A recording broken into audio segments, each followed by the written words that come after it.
coverage. 4th and 3. Game on the line. Williams lofting one for a dude. He caught it! He caught it! Kamara in at tailback. He's got 5 rushing touchdowns. And now 6. Tied for the most all time.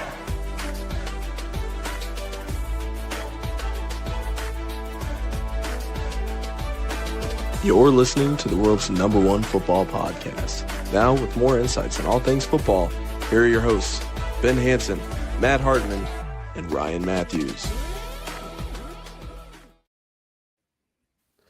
Ladies and gentlemen, welcome back to the Pigskin Project, episode 161, where we're going to be covering the Rams and 49ers schedules, in the seasons. So looking forward to that, as well as a couple extra, news bits as well. But first, as always, Matt, how are we doing? Oh, can't hear him. All right, while he fixes that, we're going to pivot to Ben. Ben, how you doing? Oh, never mind. So silly. Hello, chat. I'm excited to be here. Of course, we get delayed 24 hours because my favorite basketball team had to break my heart.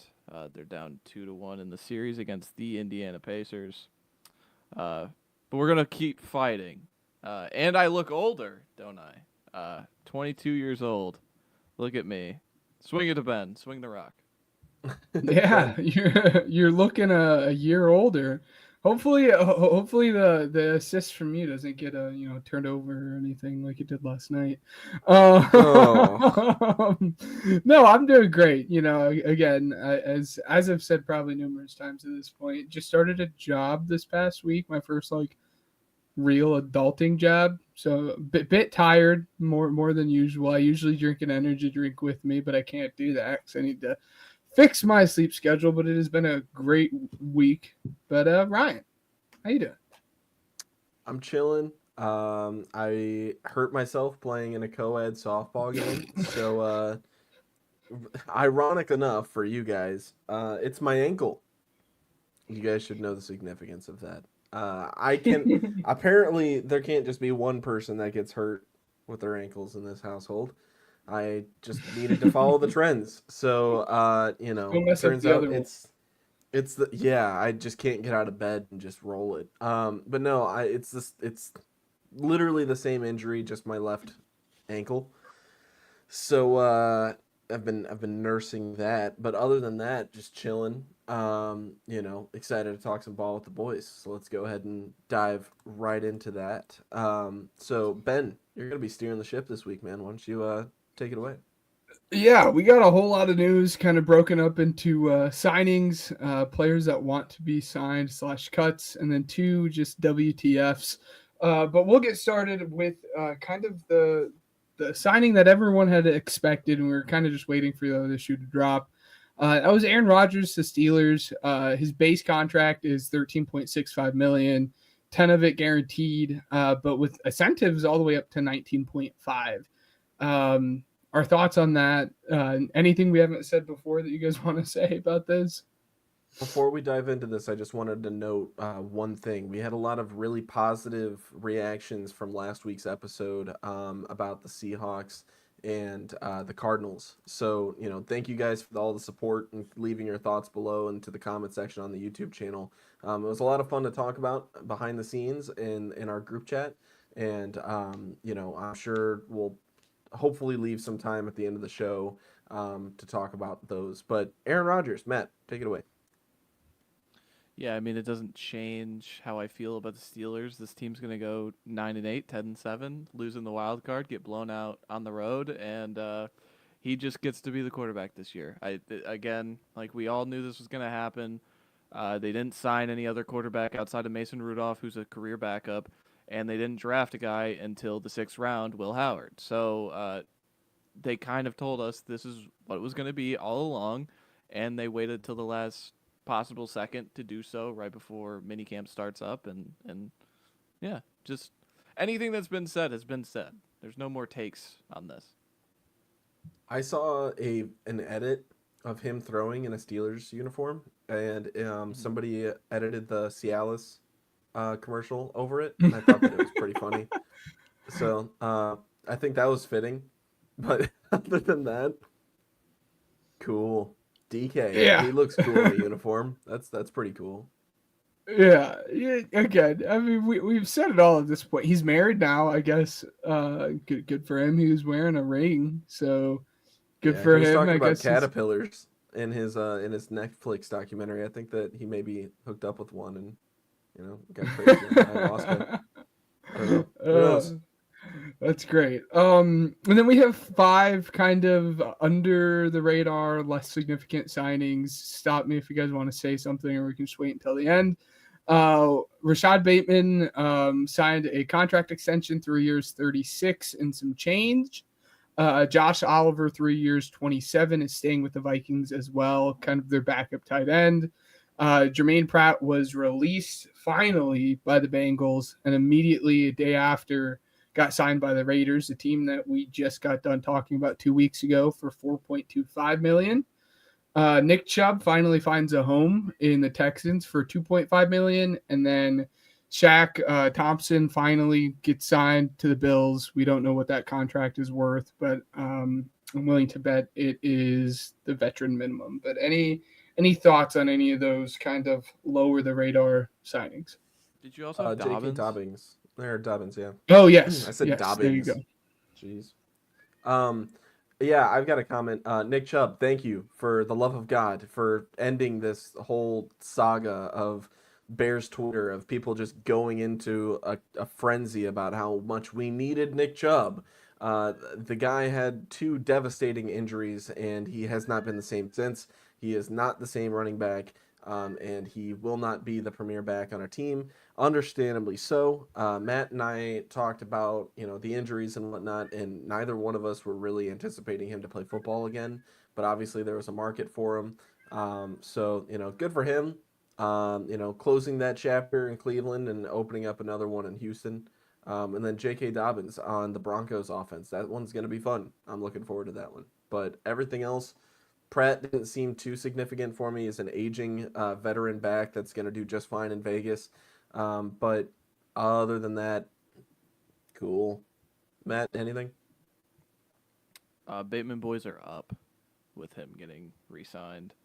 Just because, you look at the market and would you rather have Cooper Kupp at $15 million a year or Rashad Bateman at 12? Come on,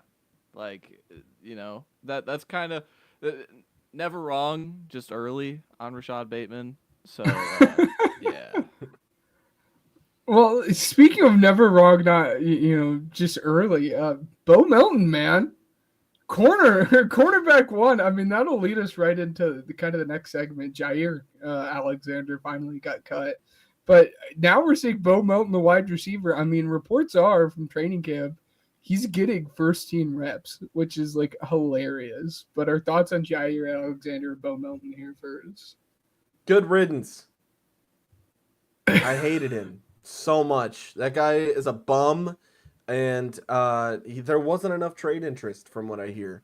And so now, nobody wanted to take on the contract. Now that Green Bay's got him, off of the books and stuff like that, I expect Buffalo to make the move. I heard that they were in trade talks about him, but then was just we'll set down the phone, and now I'm expecting them to at least make a little passing glance at him at least. But nonetheless, that guy is a bum, certified bum. I don't care who hears it. I don't care what happens. That guy sucks. He talks a lot of trash and then sits out the week that he's going against a good wide receiver. He's, oh man, let me talk trash about Justin Jefferson and just not defend him. I get it. You want paid and whatever, but dude, you're a bum. N'Keal Harry cooked you in Chicago, okay? You're a bum. Stop it. He was one of the better corners when healthy, but that's the big if or but is one healthy. We still have the best corner in our division, and that didn't change with That's fair. That's true. There. So who had a higher coverage grade in 2024, Jair Alexander or Jalen Johnson? Jalen Johnson played more games. Next question. What else we got? That doesn't mean anything. Get out of here. Number. Tyreek Stevenson played more games. That doesn't mean he's better. It's a skewed number. I'm not saying that. I'm saying no, but like I mean that's the volatility of the corner. But no, I thought this was more of a Packers answer for me, which is surprising because this is a team that they made one move in the entire secondary this entire offseason. They if you count 7th rounder out of Tulane, Micah Robinson, as a move, then that's 2. But Nate Hobbs to play nickel, and as of recently, on our lads, he's been moved from nickel to outside corner on the depth chart list. So it makes me believe that this was not something that was. I just taking Golden in the first round. Like hindsight. Thank you. Now. I was just about to note that. Hindsight on that too, and even like Anthony Belton, who's whatever, like in the second round, you passed on Savone Revel, who I believed you could have taken at 23 or 22, whatever they had, and you nailed this it, is a 23. team in a Super Bowl window, like theoretically, just didn't make a move at all in the secondary, and outside of Nate Hobbs, who is essentially a 1-year deal, because I was looking at it today in prep for this, and basically they can cut him next year, and it's like $8 million in dead cap 1 year, 9 the next, and he has no guaranteed money outside of this year. So if he plays good, I would think he just gets extended again to get more guaranteed money, to get more signing bonus. But overall, like, Keyshawn Nixon is a return guy. Like, Micah Robinson right now is a backup on the outside corner list. And it's not like you could just go out there and, like, the guy I saw in free agency that would make a ton of sense is Rasul Douglas. But again, it's a different scheme. It's a different, coordinator going from Joe Barry to Jeff Hafley. So there maybe is no ties to, Rasul Douglas, but it's just interesting because, again, to see a team just blatantly ignore the entire position, and maybe they're saying, well, we got McKinney last year, and he was really good, and we drafted Evan Williams and Javon Bullard to be our, like, big nickel look, these 2 safeties to play. I don't know. But it was fascinating for this to be made now, and with how their draft went, with all of, their top 3 round picks going on the offensive end. Yeah, it just I you just go into this real quick. Sorry. Mm-hmm. You just go a into quick this little tidbit. You go. Yep. Sorry. Yeah, I just want to say, if you cut Jair Alexander and Bo Melton's the guy that you pivot to, Ben Johnson, work your magic, bro. That's all I gotta say. Bears. I mean, you go into this season with Keyshawn Nixon, Carrington Valentine, and Nate Hobbs as your starting corners. Do you feel comfortable with that group? I mean, again, you have McKinney, playing deep safety at that point, but that's just it's such a weird position because, like, it is the volatile position. It is the extreme volatile position, both injury and play, like, period. So, yeah, maybe Keyshawn Nixon is like a starter level player. Like, he's getting good looks and he's creating turnovers. But the other side, they signed Nate Hobbs, and Nate Hobbs cannot survive on the outside. And they're like, well, we have to move him to nickel. And you're just creating more spots. So I expect them to sign a free agent at some point, whoever that is, if it is Rasul Douglas, like I said. But it's just a lean position for a team that theoretically is competing. And there's no signs that say they aren't competing outside of their neglect to the corner position.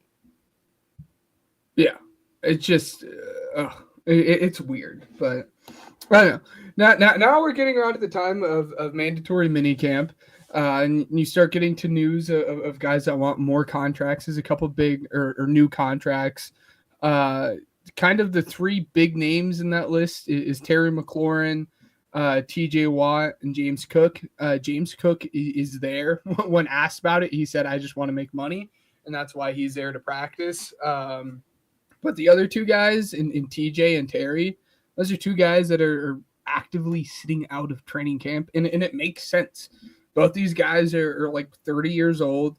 They're about to go into their last big contract that they're probably going to get. Maybe not TJ, but you're kind of nearing the end of your prime. It makes sense that these guys are trying to hold out and get new contracts. So it's going to be interesting to see how much those guys are worth, because both of those markets are absolutely booming. You're going to have to pay both of those guys a whole lot of money. But your thoughts on those two guys? Matt, I'll let you go first. Yeah, I don't know. I wouldn't pay a guy past the prime. I just and it's only a downward trajectory at this point, but they're gonna get paid. It's just the nature of it. And then James Cook is an interesting one because the reason he's not sitting out is because he's still on a rookie contract, and you get fined for not going to these mini camps. So T.J. Watt and Terry McLaurin, who have had big contracts, can survive the fines, but James Cook cannot. Again, I just expect everybody who's good to get paid by the team they're on, outside of Trey Hendrickson apparently, but yeah. That's a fun situation. That's kind of the last kind of weird situation outside of Jalen Ramsey, who's also sitting out because he wants to get traded. But in terms of the Bengals, you got two now, not one defensive end, but now you have two defensive ends that are not. We have been well aware of the Trey situation. There's not a whole lot of need to talk about that at that point. If you guys don't know what's going on there, you're just living underneath a rock. But yeah, Shamar Stewart is sitting out. He's a rookie again. They just spent their first round pick on him. There's three ways that this can kind of end. They can either pay him and he can sign his contract and all can be right in the world. They can trade him and they have 30 days before the start of the season to do that. Or he can just reject any contract and just re-enter the draft in 2026. But it's weird. But your guys' thoughts on the Shamar Stewart situation? Do you blame him? I mean, seriously, if you're a rookie that gets drafted to a franchise that is notoriously known for being completely cheap with their big name players, and you have but do you guys both know? Okay, so let me backscore this. So the reason why he is not signing and he is not participating, because I looked this up, there are 4 unsigned first round picks. Every second rounder outside of Schlesinger and Jaden Higgins are unsigned. Second rounders always take long, and Jaden Higgins and Schlesinger made it 10 times harder for second rounders to get signed this year because their contracts are fully guaranteed. Second rounders usually are not. The first rounders who are not signed: Travis Hunter, Jahdae Barron, Maxwell Harrison. Ironically, all DBs. But Shamar Stewart, so what the Bengals are trying to do is they're trying... The way the language is that he would be void of guarantees any year possible. So say there's a year where he blows up year 1 and he's awesome. And he's an edge rusher and they get him on a great value. Year 2, blows out the knee. Well, guarantees for that money that usually every first round pick would get, your game day bonus, things like that, can be voided if you don't play. And it's really it's the first time any team has ever dared to do this, because usually first round picks are fully guaranteed just because of the sheer asset you are spending on the player. But yeah, no, what the Bengals are trying to do is really scummy, and I'm happy Shamar Stewart is you're trying to do this to me. I'm not a guinea pig for this. And he said that phrase. He said, I'm not a guinea pig to your, this contract language that you're trying to put on me. And again, we ever heard of a player the possibility, not even just it's going to happen, but just the possibility of, yeah, he might re-enter the draft next year, and he's a developmental player all along, so he needs the year of development. So it's interesting, but yeah. What happens in that scenario? Does he just go a year without playing football? Because he can't go back to college, right? Yeah. Mm-hmm. He just goes a year with he trains. Can he hypothetically probably go to, like, not saying this would be a good idea, but could he go to, like, the UFL? I mean, their season's wrapped up at this point, but he could. Theoretically, yeah. Yeah. I don't know. It just it's interesting. I wanna say, like, outside of the official stuff, right? Think about it from his perspective on a bigger picture, as in, like, team, like what kind of team is he playing on, right? You just cut a veteran linebacker, Jermaine Pratt, to hopefully make some kind of room to sign your veteran edge rusher that's had 17 and a half sacks for the last 2 years. He was very open about that when meeting with the press about it and why he hasn't signed his contract. He's like, we've got cheap owners and cheap GMs that don't want to pay our guys when they perform very well. And Trey Hendrickson being one of those guys. And to me, I read that as almost like, I want to play alongside an all-pro and not only play alongside him, but learn from him so I can do that and make the money that he's going to be making. And, my thing is like, even if he's a developmental guy, right? Let's say that he's the other side of Trey Hendrickson, right? Like, you could probably do pretty decent around that. I mean, like, you have to plan for that if you're on the offensive side of the ball. So, like, with all of that in mind, like, yeah, I'd want to know what the contract status of Trey Hendrickson is too. Like I know that I could be on this team, so I want to know what kind of team I'm going to. And if this team is notoriously known for being cheap and not paying their players when they do well, why would I get myself overly invested into this? Like, that's kind of, outside of the official stuff that Matt was talking about. That could be another angle to kind of look at it, but overall, it's definitely an interesting topic. Yeah, it's I don't know. It's weird because we've seen, especially at this edge rusher position, these first round highly touted guys kind of sit out and not sign their contracts. I mean, most notably before this, both Bosa brothers sat out until I think OTAs basically. That was Rosenhaus. That's just a Rosenhaus thing. Yes. He's a super agent. He's always done that with all his guys. Like, they always sit out. It's so weird. Yes. So we've seen it, but we've never seen it to the extent in which we've seen it here. And it's going to be really interesting now. And I wonder, like, let's say tomorrow they wake up and they said, okay, we're the Bengals. We screwed up. Here's your fully guaranteed contract. That relationship now is already charred no matter what. Even if they fix all of the contract language and everything is all good, that relationship is already messed up. And people before this situation already viewed the Bengals as a bad situation because them, franchising T. Higgins for, however long they did and stuff going on with Trey, they're notoriously cheap, and this just makes it 10 times worse. So just not a good look for the Bengals. And then finally, just the two, like, strange kind of but both reports I looked at and just said WTF too. Jimmy Ward, Texans DB, was charged and arrested for assault, and Antonio Brown is now wanted on charges for attempted murder in Miami. Both very strange stuff. I don't guys have any thoughts. Totally okay if not, but the floor, it's yours if you guys want it. I'm going to leave that as a professional no comment for that one. You guys think the white kid is not going to be allowed to tweet from AB's account tonight?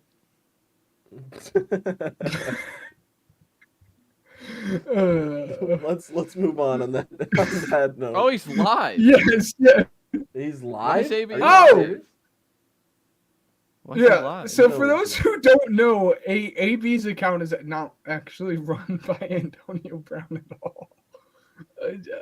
It's weird. It's weird. But yeah, that's the last bit of that is the last bit of news. 25 minutes into the podcast, a whole lot of news, but we'll leave it on that note, I think. Yeah. All right. So we're gonna go ahead and, as promised, talk about the Rams and 49ers. Starting off with the Rams. Let's go ahead and dive into it. So I think we did a good job last week, just doing row by row. It's just, I think I just need to make sure I'm doing just one row at a time. But first off, Do Matt's you got some forget every comments week? about the Rams. No, I'm making it right now. Okay. I'm making it right now. Okay. I was just Okay. laying out how we're gonna do it. Okay. Yeah, no. All right. I know that. All I right. know you were thinking it. I know you were All thinking. right, Give me some dude. credit now. All Come right. on. He turns 22 and thinks. No. He started talking about row by row. Yeah. I'm gonna I was get just into saying, it. I think All that right. I think that was a good way to do it. That's all I'm saying. Sorry for Listeners, getting prepare hostile. yourself. There's All right. 3 rows. No, but the Rams in 2025. Last season they were 10-7. They were 1-4 at the bye. I remember I bet them to win their division at around that time, and they ended up winning their division. They lost in the divisional round against the Eagles. They had something under the radar that we're gonna look back at 20 years. They couldn't play a home game in the division or in the wild card round against the Vikings, and then still smashed them in Arizona. Their offensive EPA per play efficiency metric, 0.038, tied at 14th with Minnesota. Their pass block win rate was 20th in the league, and their run block win rate was 12th. Defensive EPA per play was really, really bad, 0.050. They were tied for 23rd with 2 teams you don't want to be tied with, the Titans and the Cardinals. But their pass rush win rate was 18%, and their run stop win rate was 11th. So those ESPN metrics were pretty good by all accounts. And then Stafford, pretty average year, 0.118 EPA per play per drop back, 15th in the league, and then success rate 50.5, success rate 11th in the league. And then you get into their offseason. It was mostly about, they made a little marginal moves, but it was mostly about keeping Matthew Stafford. Remember, that was the talk of the combine. Is he going to get traded to the Raiders? Is he going to get traded to the Giants? They ended up agreeing on a 2-year, $80 million contract extension. So I think he's under contract for this year, next year after. So I think it's the same thing as Geno, where Geno had a 1 year left on his deal, and they extended him for 2 more years, so he's under contract for 3 more years. He should retire as a Ram. Tutu Atwell, they brought back for $10 million on 1 year.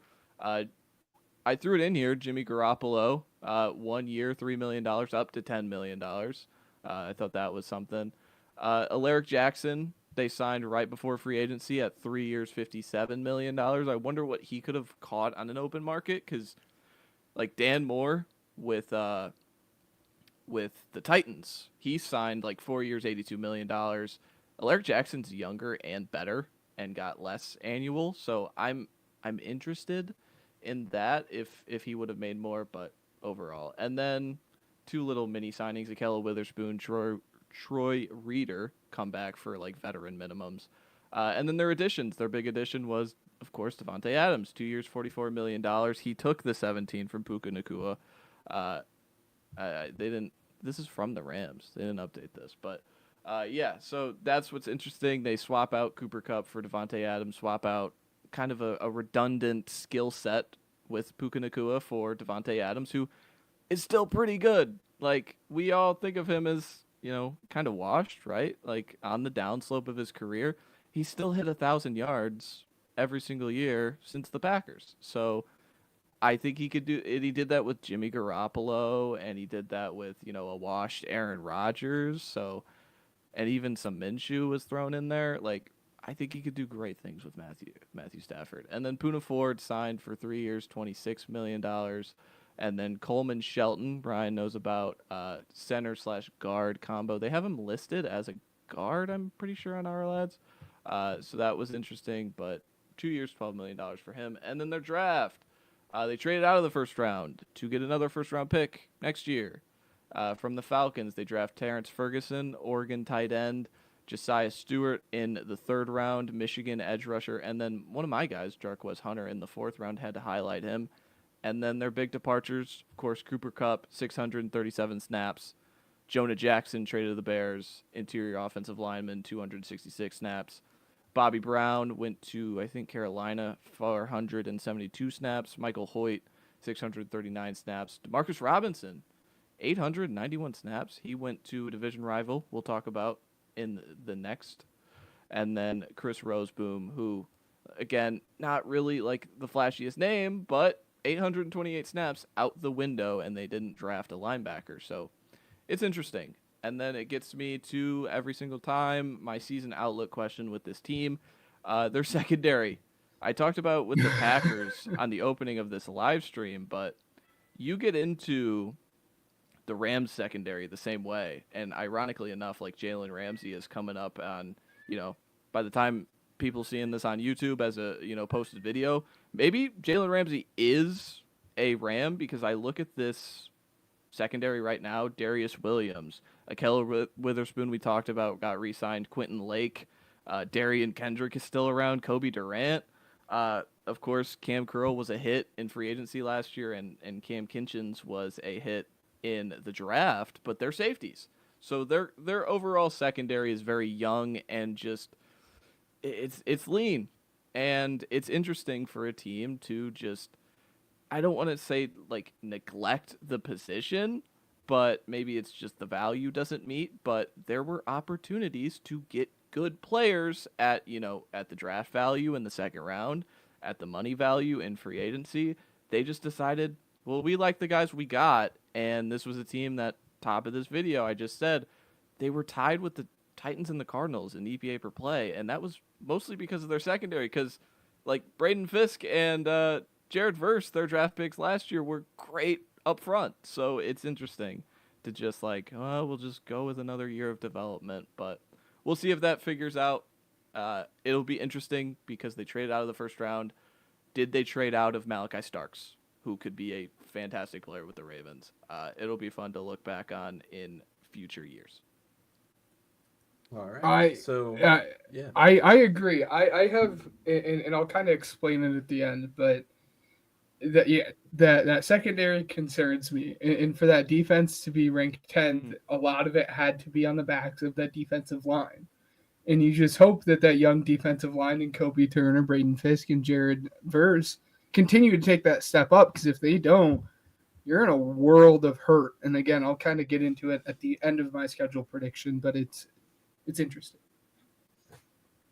All right, let's dive into it. So first row, I have them beating the Texans, beating the Titans, losing to the Eagles, beating the Colts, losing to the Niners, losing to the Ravens.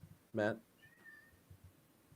I have them beating the Texans, beating the Titans, losing to the Eagles, beating the Colts, and then, of course, it's a home division game of two teams I view very similarly, so I'm going to take the home team, the Rams in this case, and then they will lose to Baltimore. Okay. You took the words right out of my mouth there.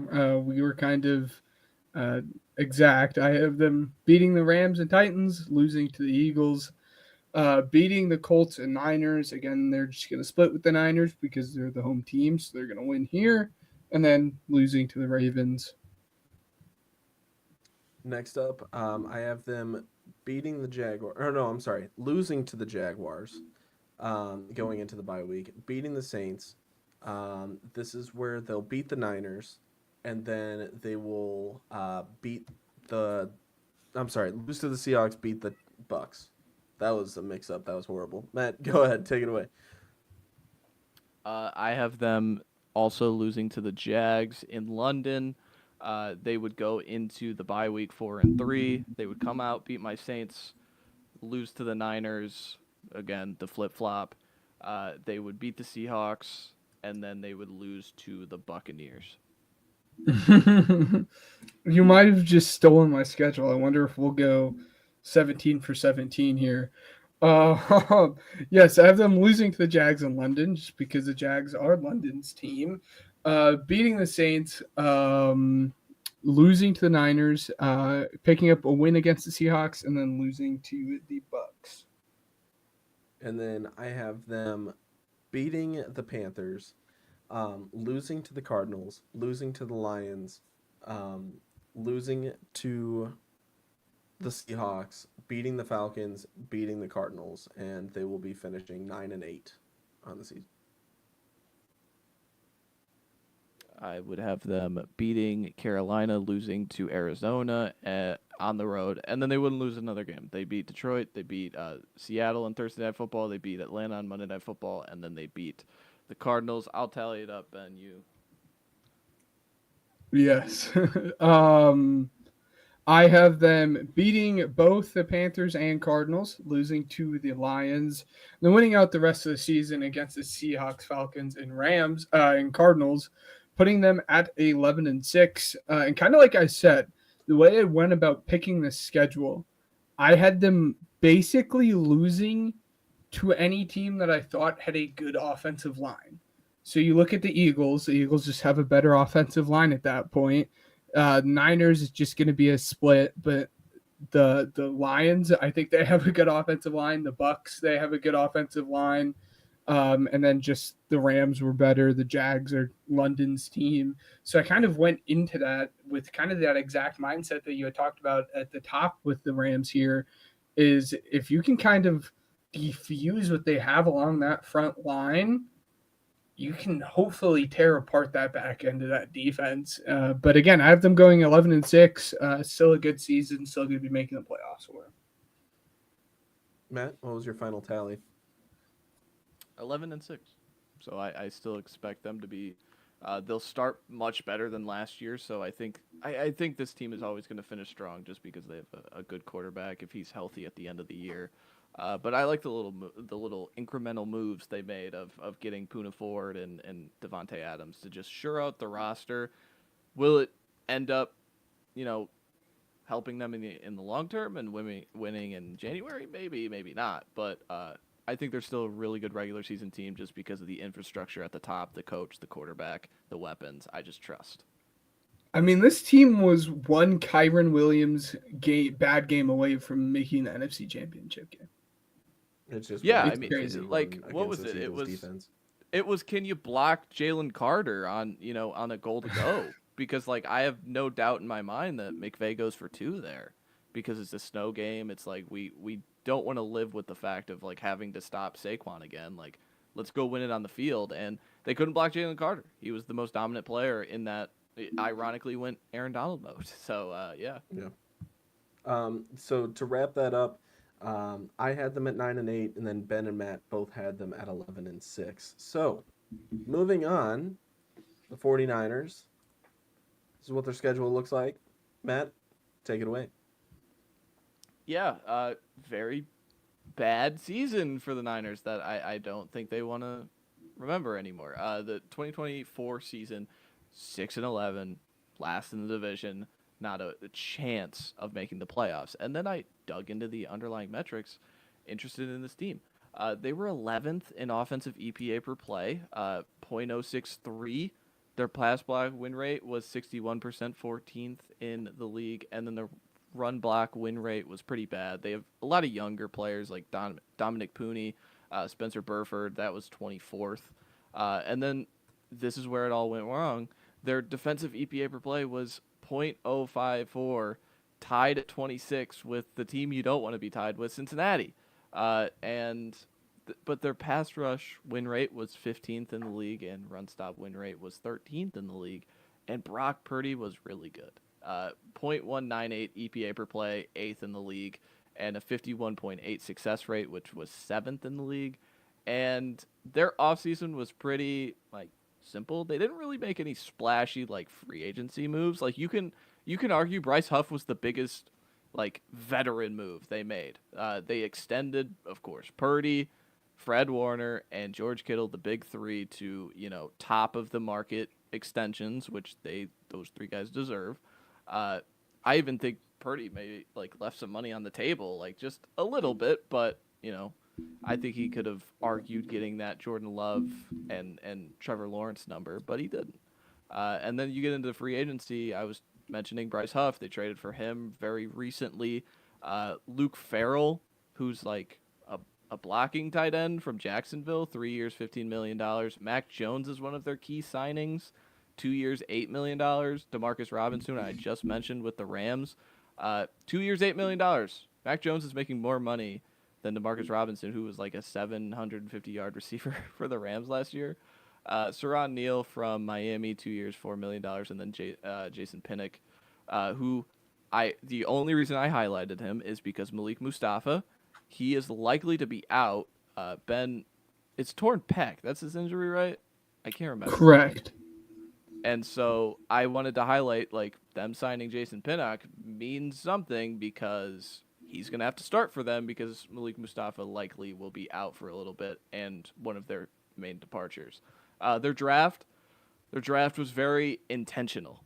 That was the best way I could put it. 5 picks in the top 120, all of them spent on the defensive end.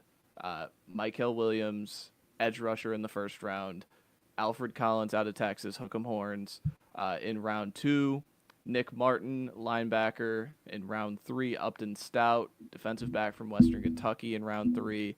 And then C.J. West, Indiana Hoosier, interior defensive lineman, evened it out in the 4th round. And then their departures, like, they lost a lot of, like, I going through their SPO track and just seeing how much annual money they gave up was pretty stark. Like, there's a lot of good players on this list that they had to let walk because they're paying their big money guys, and Brock Purdy's money came due. Debo, of course, they traded away early, very early. Was this like this was one of the first moves we had seen of the offseason, if I remember correctly. Aaron Banks went to the Packers. That's 775 snaps. Javarius Ward, he walked to the Colts, 694 snaps. Jalen Moore, who went to the Chiefs, not a lot of snaps, but got a lot of money. So there was clearly some desire to want to keep him if the Niners were close to keeping him at that money. Hufanga, he didn't play much last year, only 308 snaps, but he walks, good player. Leonard Floyd, who ironically had like 8.5, 9 sacks last year, tied with Nick Bosa. He walked 604 snaps. Malik Collins, 715 snaps, and then just throwing them in there because they got paid a lot of money. Drake Greenlaw and Javon Hargrave did not play a lot for this team last year, but they got pretty good contracts from the teams that paid them. And then the last thing before we get into the schedule prediction is, of course, my season outlook question. My question for the Niners is, are the Niners still in the upper class of the NFC? And I think this season will tell us, because for the last half decade, the NFC has been dominated by 4 teams. The Rams, the Eagles, the Packers, the Niners. Those 3 teams all made the playoffs. They're all ascending due to their quarterback. Or, one of them just won the Super Bowl. One of them we just talked about started really poorly and overcame it because they have great coaching staff and a great infrastructure and a really, really young defense. And the Niners. And I feel like anyone's talking point with the Niners in 2025 is, well, they missed their window because now you got to pay Brock Purdy. Now you got to pay an old Fred Warner. Now you got to pay an old George Kittle. I'm interested in this team because clearly the metrics are telling me, the offense is still good. Shanahan is still the coach. They clearly understood the problem and just like a massive defensive makeover, flooding 5 different rookies into this thing. And I was interested in this, so I went back and I looked. So the Niners with Saleh in 2019, they were 3rd in sacks per game. And then over the course of it, you can tell which seasons were good, period. Like in 2020, the year after the Super Bowl loss to Kansas City, the first one, 1.9 sacks per game, 20th in the league, missed the playoffs. 21, 3 sacks per game, 2nd, lost in the conference title. 22, 14th with 2.5 sacks per game, lost in the conference title. Of course, the year before last, 2.7 sacks per game, 11th in the league, lost the Super Bowl. And then last year, 2.2 sacks per game, which was 22nd, and 6-11 missed the playoffs. So ironically enough, this comes down to this team wants to get pressure, and Robert Saleh said, I need guys to get pressure with. So go get me a ton of defensive guys in the draft, and we'll rebuild this, and I'll get us back to these numbers where, hey, maybe we're not first like we were in 2019, but we still have Nick Bosa, we still have Fred Warner, those baselines, and even Lenore, their nickel is really, really good. Malik Mustafa, before the injury, if he plays a 16, 17 game season, he's a plus starter. So can we just get the 26th in EPA per play to 18th, 17th? If we push our luck, can we be in the top 14? Because we know the offense is going to be good. So I'm interested in this team because this is a real prove it year with a lot of guys. And if they can't prove it this year because they're trying to compete, the Brock Purdy money kicks in. And then it's going to be very awkward paying Brock Purdy a lot of money, and your team is just slowly deteriorating and going down a downslope. I agree. And this is coming from someone who does despise the Niners with a passion. Like, outside of the Cowboys, the Niners might be my least favorite team in all of the NFL. That being said, though, I think people blew what had happened the last season out of proportion. You guys will see that in my schedule prediction. It was just they were battered with bad luck with everything that had happened with them, with everything that had happened with CMC at the start of the season. Trent Williams only played 10 games for them. Ricky Pearsall was shot. They worked, they spent the entire offseason dealing with a disgruntled Brandon Ayuk, who then tore his ACL. And then I hate, it's sad, but then everything that had happened with Chadarius Ward and everything in his personal life, and they would have loved to retain him. But he couldn't stay because of everything that had happened with him. And for those who don't know, you can, go and find more detail. He had a child that had passed away. So it was just a season of very bad luck for them. And as you said, it's going to be interesting to see if it was truly just a season of bad luck with all of those things that I had just listed off of like 8 or 9 things, or if they actually are starting to be on that downturn as a franchise, at least right now in that rebuilding cycle. So it'll be interesting. Yeah. Let's go ahead and dive into it. Everybody just ignore the top row for the Broncos, Raiders, and Chargers, because if you didn't know, that's the preseason schedule. I know the font's kind of small on the screen, so depending on, yeah. But anyways, starting off with the real top row, I have them beating the Seahawks, beating the Saints.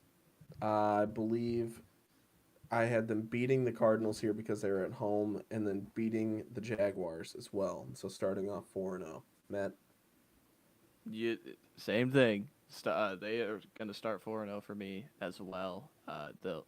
They'll beat the Seahawks. I don't care about the 12th man. They'll beat my Saints. They'll end up splitting with the Cardinals, as I like to do, and they'll beat the Jaguars.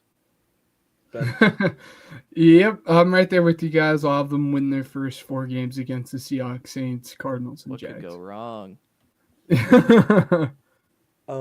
I have them beating the Rams, losing to the Bucks. I have them losing to the Falcons, and then I also have them losing to the Texans. You just have them go 0-4? Did I say losing to the Rams? I think, yeah. Yep. Wow. No. I'm sorry. No, 1-3 in that second row because they're beating the Rams. They're gonna switch. Yeah. So away team wins that. Okay. Yeah. What is it? I have them losing to the Rams Thursday Night Football. I have them beating the Bucks. I have them losing to the Falcons and then losing to the Texans. So.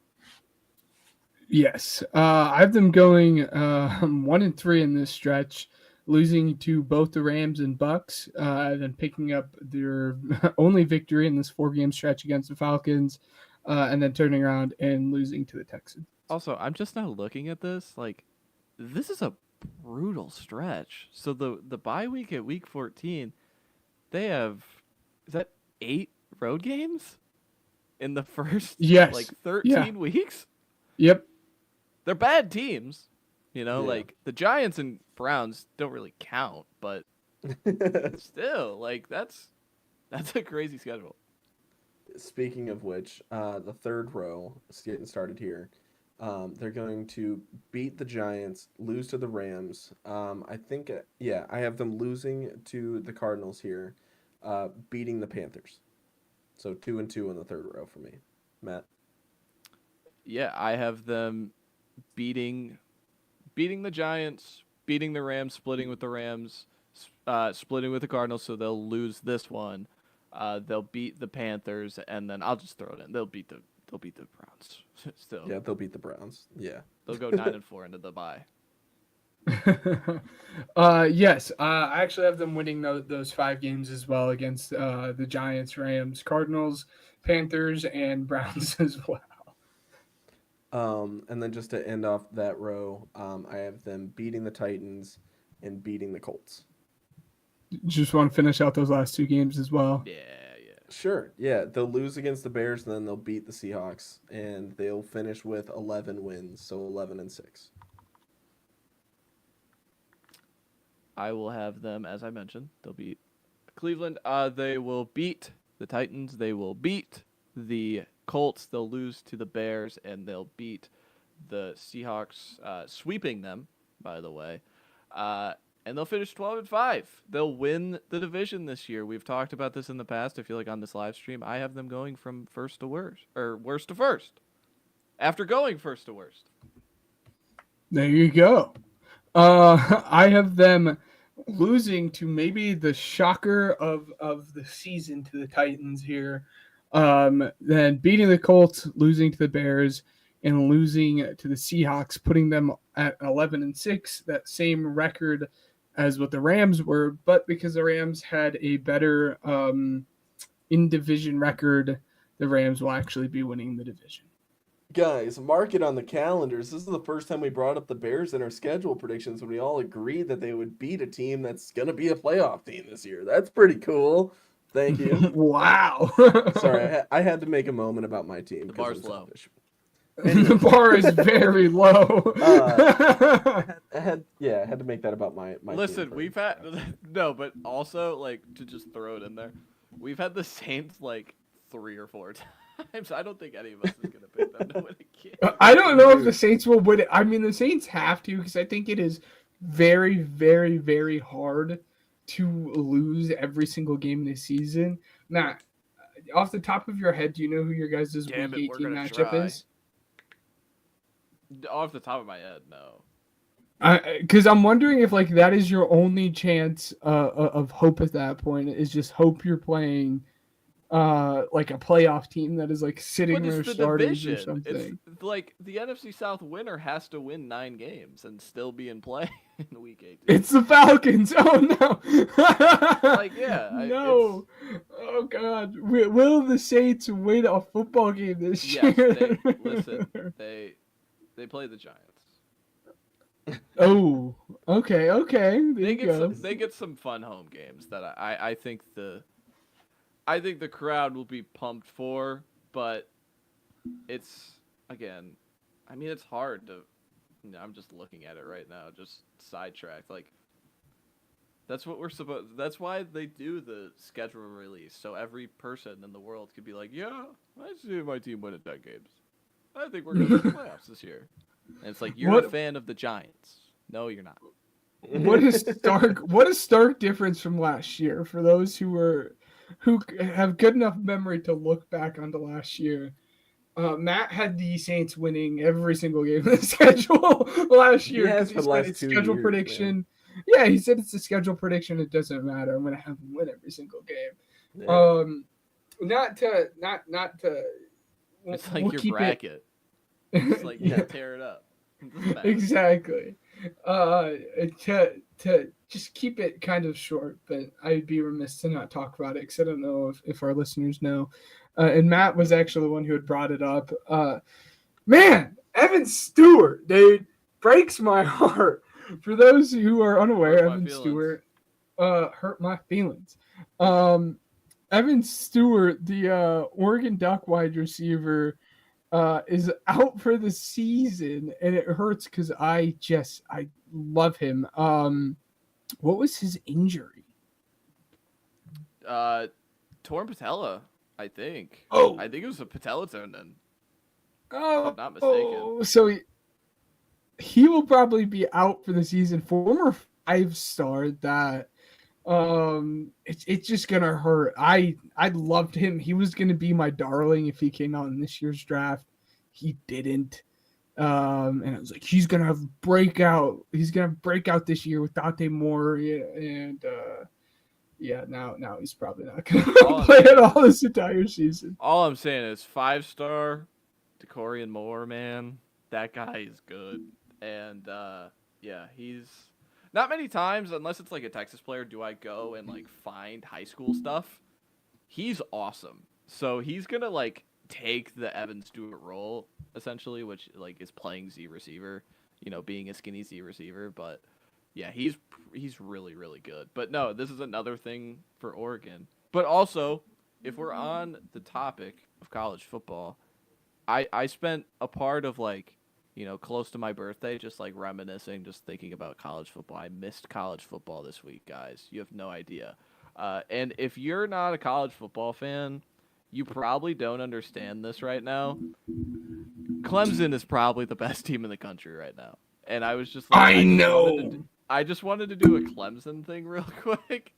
This team's awesome, and this team is as good as they've been since 2020. Like when they made the national championship, or 2019 into 2020, when they made the national championship against Joe Burrow and beat Ohio State in the Fiesta Bowl. So yeah, like was that the fumble game? That was the fumble game, right? Yeah, it's literally the best team that they've had in years and years and years, and Cade Klubnik is really, really good. Okay, it's funny that you say that because I got bored and I had watched, and I tend to agree with you. I had watched them. I go back and I watch Cade. He looks tiny. There's no way he's tiny. 6'2". Yeah, they have him listed. He looks like Bryce Young out there running. It is absurd. I was watching him because I was like, let's dig into this 2026 draft class. But he was the best quarterback of that weekend. What was it? Even though they lost, like he struck fear in my heart as a Texas fan. Like him running around, he was making plays, man. I thought like because he was better than Riley Leonard and Rourke. What else were the games going on? But yeah, I thought he was the best player of that first weekend. But yeah, Clemson. Well, that was SMU. They don't count. But yeah, and then like taking into account, he was okay. But taking into account like so I think Clemson's really good. I think Clemson might be the number 1 team in the country to start the season. They won't be, but they might be the best team. The ACC is terrible. They're really bad. They're terrible. So this is just my long-winded point of like any Clemson prop, you should bet it. Just bet it. And like you could come back to me and be like, "Oh, you're wrong. Cade got hurt in week 5." Like, what the hell, man? No, but this team's awesome. And I was just like, people in college football circles know how good Clemson is. I don't think the person who's like tuning into Saturdays like, "Oh, let's see if I can find a fun game. Like this is a 9 versus 11. Let's watch this game." Doesn't realize that Clemson is this good. So, yeah. Again, they are this good again. Yes, they're going to be great. The ACC is buns. And you know the ACC is buns because there are 2 other best quarterbacks, and this might be the best way to kind of simplify it for the casual fan. Their 2 other best quarterbacks are Carson Beck and Kevin Jennings. If those are your 2 other... You just like Kevin Jennings. Like, yeah, exactly. Given, I think Darian Mensah probably has a chance to be the second best quarterback in this conference just because he's Darian Mensah. Many NFL guys, though. But yeah, it's the ACC is going to be buns, and Clemson's going to tear through that conference. It's going to be so much fun. Just going on like portal rankings, like the Big 12 gutted the ACC for talent. That just shouldn't happen. That doesn't happen. But hey, it did. All right, I'm sharing my screen, Ryan. Yeah. Fire.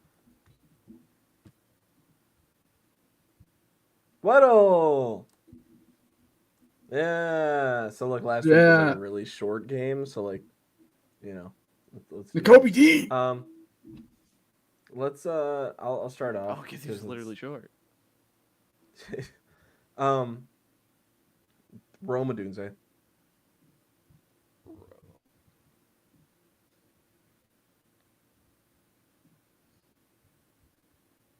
Cool. So he's in the AFC. He is tall. AFC tight end. He's probably a quarterback. Oh. Ooh, the number. Oh, the number. Yeah. I'm going Kincaid. Okay. Not in the East. Let's say I was gonna say Travis, but it can't be Travis. I'm thinking Browns here, Ben. You think it's David Njoku? That would be my guess. I thought he was a higher number than that. It's 85. Oh. Huh. That's how long it's been without football. I'm questioning what David Njoku's number is. Who's that? Who's that backup tight end for the Chiefs? What's his name? Noah Gray. Noah Gray. Let's chuck in Noah Gray here. Snipe. Is Buddy sniping? No, he's not. 26 Get bro though. out of the kitchen. He is not cooking. 6'5", tight end, 87. Who's named the North? Who's in the North? So you've got Steelers, Browns, Bengals, and Mike Gesicki? Is he 26? There's no way. There's no way. He's old, He's right? 88. So he's the North. Who wears 88? Was it Pat? So we literally have everything. It's North tight end that's 6'5", 26, and wears number 88. Yeah. It's either Pat or Likely. Whoa! Yeah. There it is. Yep. All right. No talking. This one matters. All right. This one matters. I'm not talking. Oh. Okay, so he's an offensive guy. He's Gift really wrap it to me, short. please. He's older. I hate that you do this player because he's so tall, he's so young, and his number is literally the highest it possibly can be. So there's nothing you can get from the right three.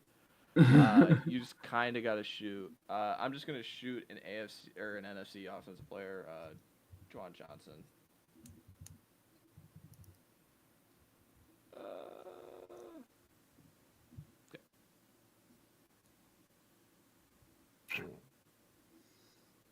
It doesn't help me much. Yeah, it does.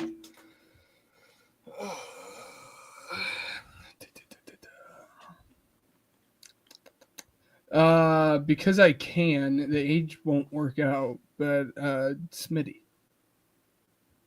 That was gonna be my guess. There Really? we go. Ooh.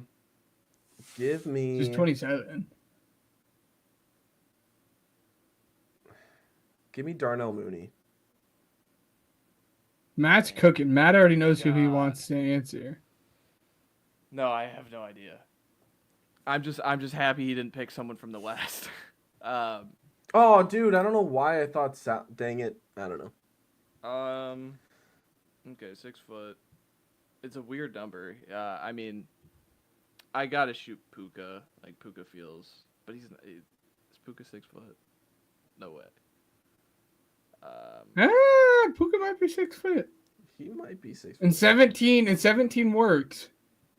He's Puka's Oh, 12 works now too. 12 still works. Yeah. Did they update it though? I'm crossing everything off. Can't be the Seahawks. They have an old receiver and a really young one. Cardinals. If this is Zay Jones, I'm gonna be pissed. Zay Jones is not 27 years old. Dude, I knew it was. Dude, you guys baited me. Good bait. Good bait. Good bait. Look at that. What do you think? We're just gonna let you have a birthday and a win? Just He's gift not wrap even it close, for you? dude. Why did I think he was 27? I was gonna say. I mean, he did play at BYU. Oh my God, it's Zay Jones, dude. Go ahead and type in Zay Jones for me there, buddy. There's no way he's 27. I baited you. Yeah, I was gonna say there's no way he's 27 years old. 27. I think I know it. I think I got it. I think I know it too, you little turd.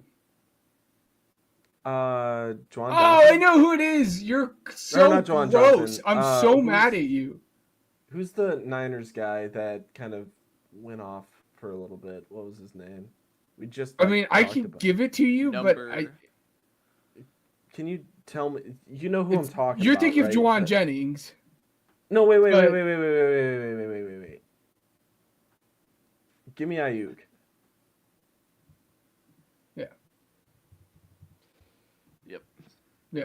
Yeah. I was gonna say I'll give it to you. I was like, Juwan Jennings is tall. I was like, thank you for I'll telling me give though, you because Juwan I totally was gonna go crazy if it wasn't Good comp. like, even though like I wasn't gonna guess him. Like, if you guys didn't tell me the name, it would still bug me like right now, despite the fact that I won. Like, it would still bother me. So I appreciate. You baited me, Matt. You baited me. I did. Any closing comments, guys? No. I mean, Ben? I don't know. I think Have a good week. I will say the next week I'm gonna start posting these like the increments of the like schedule, like the schedule predictions as incremental YouTube videos. So even if you were in the stream today and you watched and you know what we predicted, just go over there, like it, and it'll spread to everybody else. So everybody can see our schedule prediction. Everybody could get so upset at us that we didn't pick their team to win 10 games as Ben is losing his mind. But can you believe we didn't? I'm mad at the Seahawks guy. Yeah, all the way to the NFC Championship with Sam Darnold. Can you believe that? Yeah, I'm want to be honest. I think I'm going to be on the right side of history on that one. I want to preface it by saying, like, thank you to whoever that was for commenting. But to say that at the bare minimum, the Seattle Seahawks are going to win 2 playoff games, are you kidding me? Well, they didn't even win 1, and he's on a worse supporting cast. Ben, you forgot that they have have new receivers now. Well, that was the thing. Come on. Too, is like that was the thing too. He's just like, yeah, we don't have Justin Jefferson, but like Jordan Addison, JSN's a wash though, dude. It's like, oh, you're just, yeah, they are kind of. I agree. I probably think JSN's a little bit better, but yeah, you're missing Justin Jefferson, and like. Yeah. And like a top 7 offensive line at minimum, and one of the even best with the guys they signed, and then one of the best offensive play callers, and you literally go to like a bottom 3 offensive line. And not that it matters because you have McDaniel there, but Brian Flores was on a tear too. Like, what are we talking? Like, you're just it hurts. It makes me mad. I'm gonna throw my phone again. While we're again, we didn't know what happened the first time, Mr. No Camera. I had to make the I just dropped it on accident. No, but that's the too. Like, you gotta, if you're a commenter, guys, all right, this is tips for commenting. All right, if you're commenting, set the bar really low. Like, don't just immediately say, my team's gonna win 2 playoff games. That's not gonna happen. No, only like 3 teams do that. 4 teams, sorry.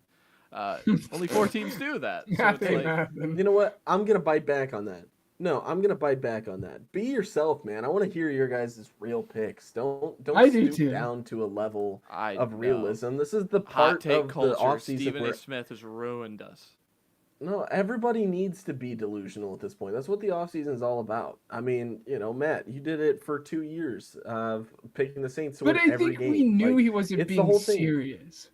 But that's the whole thing. Yeah, Is like I that's the fun of it. yeah, I probably if I said anything, I probably said best case scenario we win the division. The worst case scenario is we don't win the division and we suck again. Worst case scenario, we end up with Tyler Chuck as a starting quarterback. Oh, by the way, we Okay. had a response to that comment, and I think somebody had to have seen it because I didn't give it. I saw it. Yeah. But yeah, they're saying like I don't think the team's gonna be awful, just not 7 or 10 or 6-11. Yeah, I'm much lower on the team because I'm low on the quarterback, I'm low on the offensive line, and I'm low on the infrastructure on the offense specifically. Yeah. Oh wait, no, yeah, you did bring that up. I'm sorry, because this is where he talked about Jordan Addison being a wash and T.J. Hawkinson not being Tony Gonzalez, like, But anyways, yeah. I mean, when you're talking JSN Cooper Kupp, Cooper Kupp might play half the season. That's exaggerating, but I'm just saying, like, you'd be lucky to get like 14 games out of the guy. You know what I mean? The guy's old and he's injury prone. You're hyping up MVS, dude. Like, hey, as a wide receiver Saints 3. Legend. But and then Kenneth Walker and Charbonnet, like, I know that they drafted Martinez later on, but it's like, dude, Kenneth Walker can't stay healthy either. Like, that's a conversation I've been having with Bears fans at work where it's just like, listen, like, Kenneth Walker, like, it sounds like a step up from what we have, but like if he can't stay healthy and now you have to pay him next year, like, that's not cool. But they're saying 11 wins at least. Like, listen, I love the bold like takes and I love the confidence that you have in your team. So that's why I'm like, listen, if you're a Niners fan or a Rams fan and you're watching this, please give us this because I want to hear from people. I've never heard from this guy ever. And it's like, yet we're having a conversation about this is the fun part about having people that tune into the podcast and passionate about it just as much as I am about my Bears or Ben is about his Eagles. Like we were talking today in the group chat about whether or not Jalen Hurts is a top, Eagle of all time at his position. And, like it's time to get delusional. What else do we have? Like, well, that's not delusional. Do you want to talk? I mean, I'm saying, stand on your opinion and let it be known because what else are we going to talk about? 41-year-old Aaron Rodgers signing with the Steelers because we knew that was going to happen like 2 months ago. Like, who cares about whatever? Like, majority of our podcast episode today, I would say an estimate of at least half of our podcast episode was talking about these two schedule predictions. We cannot shame anybody for having opinions that we disagree with. Like, this one person dropped a tidbit that I didn't know going into it. In the last 13 seasons, Seattle has had one season with less than 9 wins. And so, first off, saying that a 6-11 prediction is lack of effort, knowledge, or the result of a recent traumatic brain injury, that's maybe a little much. But like I'm just saying, like, it's interesting to hear from everybody. So I'm applauding everybody. Thank you so much for commenting because we had 2 people right now, but like that 2 people can multiply into 4 and stuff like that, and it gets people talking about it. We had 36 people tune into the show, and I know that doesn't sound a lot to anybody that goes and watches popular podcasts and stuff, but the thing is that this is our 161st episode, and this is really the first time that we've had anybody the day after we go live talking about this stuff. So, like, regardless of whatever your opinion may be, it means enough to me to be like, we're going to give you spotlight, because that's what we've promised over the last couple of years. You give us something to talk about, we will make sure to talk about it. Just make sure it's football-related and appropriate. That's all. really quickly, complete side note and tangent. Ryan, did you see that? And this will be the last thing before we end it here. Bears fans mainly were just having a tear on Twitter yesterday talking about Roschon Johnson and how he's going to be the next Jamal Williams / David Montgomery in the Lions offense because of because of Ben Johnson. And they're like, you better watch out. He's going to have a 12 touchdown season because they're just going to use him on the goal line like he does with his power backs. My take on that? Field day on Twitter. They're gonna figure out he's better than Swift at like literally everything. You want me to? Yeah, you want me my honest take? I think, yeah, I'm worried about a Swift and Roschon backfield because it could be better. However, am I worried about it right now? Not. Like, I'll see how it goes. I'm not worried that we didn't get somebody like Nick Chubb. Like, I don't think that would have made us better by a substantial amount. So I'm happy they didn't make that move. Listen, but I think that it's ironic that people that we got Ben Johnson as a coach, like you know, and we didn't. Oh my God! God! So I'm happy about that. But my thing is, season champions, baby. No, what I'm saying is though, we got the coach it's really that ironic that Bears fans would go on Twitter and say what we have is not good enough, and Roschon is almost like, you know, oh, he could get cut this offseason, blah, blah, blah. Like, you know, we're spewing nonsense like Past that. regime, you can't hype him up after Get that. him out. Yeah, no. It's bad. It's a bad pick. He's not even That's everybody's excuse to, like, wanting someone cut. It just doesn't fit the new regime. Roschon Johnson got, like, all your goal line touchdowns. Like, shut up. As he should have. He's a good goal line back. Like, he's a pass wrecking protector. Ball. Like, dude, why are we giving the guy like fourth quarter snaps when we're down like 20 points? Can you just like trust him a little bit more than that? Like, you know, give him the split. Like, I don't know, 55-45 with Swift. I don't know. Like, it's he had some games in the middle there where he was getting some substantial. That being carries, said, we had a complete idiot running our offense for majority of the season last year.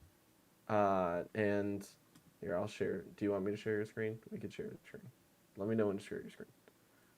But yeah. So we had, I mean, look at this. 2023 had 352 yards. Like, yeah, but yeah. Okay, this was the stretch I was talking about. Look at that. Like, I want this guy to get like, I mean, per attempt, not really that great. So like to say that he's going to get 12 touchdowns, I understand it as like a goal line back. But you know, my thing is, man, we've got a better O-line. Dude's already a human wrecking ball. Like, let's throw him out there one last time and see what he's got. This is his third year. Like, if he sucks, then explore it at the trade deadline. You're going to have people like the Bills or the Seahawks that, you know, are going to have guys that are coming up on a contract year to where it's like, hey, if this guy's still healthy. Just like bad teams selling. Yeah. So it's like, listen, like, take what you've got. You're fine. And, you know, not to completely make it sound like I'm all in on this guy, because I'm absolutely not. I feel like people are already overrating him and, like, shooting his worth to the moon when it's, like, not there yet. But you drafted a running back in the 7th round, and you're giving him first-team snaps right now. So, like, you know, we'll see how that goes and how they decide on, you know, divvying that up. I hope that he succeeds. The only reason why I'm not saying his name right now is because I don't know how to pronounce his last name. Manungai. Hey, nailed it. Anyways, so, you know, like, hey, if he's got something, if you know, cool, then we could talk about Roschon Johnson and have that conversation. But until then, like, you know, I would say give him more touches than just garbage time, because majority of these touches, the 10 touch games, right? That was, let's see, where you got 33 yards and 25 yards, average 2.5 and 3.3 yards a carry. Is that the Carolina game? Oh, I was talking.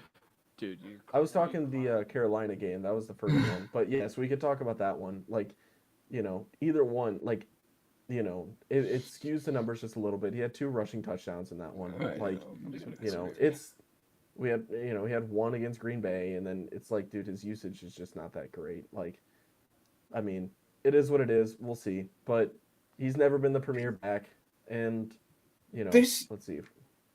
This is what our beautiful listeners get for sticking around, by the way. For the 6 who did stick around, thank you. You guys get to hear banter of us talking about Roshan Johnson. It's great. I don't think Great he's going to be the stuff, not next to hear it anywhere great. else. Yeah, he's not going to be the next great power back. Like, he's not the next David Montgomery in Ben Johnson's offense by any means, but, like, he might be productive. Who knows? I don't know. But, like, my thing is, Bears Twitter, to end this off, you cannot go from let's cut the guy when we trade for somebody or sign somebody to, oh, all of a sudden, I think he's going to be an all-pro. Like, all right, chill out. It's You're just like doing what, like, that's just what fans do. That's just what I mean, dude, if he's your guy, that's your guy, but you can't flip like that. Like, that's not. I flip all the time. Don't listen to. Hey, my favorite player of all time is not even a football player, all right? And I flip on him all the time, and Joel Embiid, all right? You could totally flip. All right. Best offensive back of a center of all time. Anyway, sorry. Scoring. Thank you guys. Continue. For tuning in to the Pigskin Project. We will see you guys next week where we start a new division. We will be covering the Patriots and Jets next week, so that one's going to be fun. We want to thank Uppercuts Grooming, Regional Radio Sports Network, and Spotify for Podcasters for helping us grow as a podcast. And once again, I want to thank everybody for commenting and, showing support on last week's episode. But until next week, this has been the Pigskin Project.